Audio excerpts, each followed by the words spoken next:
when we say like the skills that a student should be having to appear this exam is basically the engineering part that they are doing. Apart from this, what extra? It's kind of a message that I want to pass back to the students out there. Like what they should be focusing before appearing to the NACTEC or NAC exam. So I would say basically when they're doing it, that they do their mathematics and the logical sequential preparation. There are sample papers up on the NASSCOM website so that they can have a good idea. But even if they were going prepared to any interview, their basic information on how they address, how they speak and how they answer, ask them to look at the questions very carefully. And it's very important that they don't take this as a light sort of an exam. They take it seriously. Because, I mean, talking to each other or helping each other really doesn't work because it's a job scenario. It's employment opportunity. So I think both parents and students, if they take this opportunity as a serious high-stakes assessment, it will really make a difference and an impact. Because I think one of the reasons why we do this assessment is that it's not an elimination test so much. Reason is we're trying to match the right skill sets with the right job. So there is an opportunity for everyone. There are a large number of players. NASSCOM has around almost 1,300 members. And amongst all of today, we are about 3 million people. And we need to increase this almost another 3 to 4 times this decade. So there is a huge amount of opportunity, those who can practice and make this happen. So we will certainly hope that everybody takes this on board, and probably it's a win-win situation for both the student as well as for the companies. One question, when you said that the right skill needs to be matched. So as we talked, like we have got BPUs, KPUs, IT, everything. So how a single exam is going to map the skills as such? Probably somebody would be good at BPO. They never know it. So how is that done? So what happens is when we take on a business process outsourcing or a KPO, say you might looking at finance and accounting or research and analytics, there are certain skills required at that particular level. So what happens is this test does not give you a consolidated score. At every competency that has been identified, you get a score. So somebody might be very strong in verbal ability and not very good at the written. So probably he might get a job which is more attuned to his skills. So it doesn't give you one major 100% out of 100 you've got 80, but it tells you in your verbal ability, in your attention to detail, in your logical thinking, this is your strength. So accordingly, we will be able to actually match the aptitude and competency of the individual with the job role. So, and then we can train them on domain skills. So I think it's a huge improvement in what we have. And ultimately, we are also working with the government of Kerala here, and we will also be looking at training faculty, giving them courseware, and making a program and a process wherein which ultimately the student can be enabled to actually improve in these skills. So it's just not a test that we're leaving them in, but they're going to help them subsequently to say, how do you improve yourself?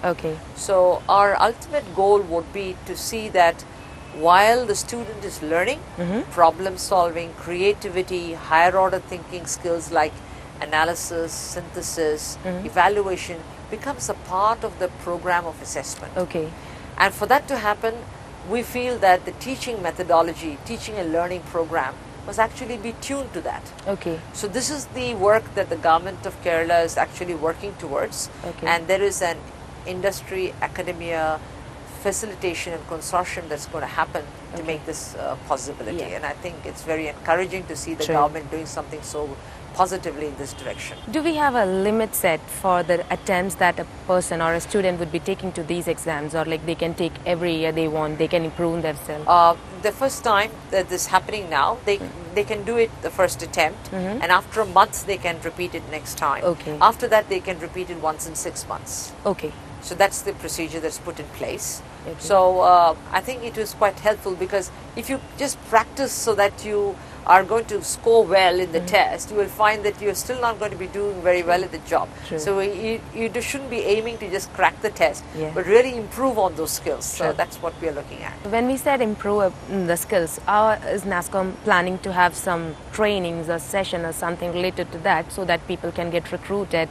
or enroll themselves and learn a little of interpersonal skills or anything else? So we are actively working with the government in Kerala here to help the teachers, and we have developed courses called Foundation Skills in IT. Okay. And for the BPO section, we have got Global Business Foundation Skills. Yeah. We have shared the course curricula, and there is going to be an active program in which industry trainers will work with the college faculty to train the students on these skills. Okay.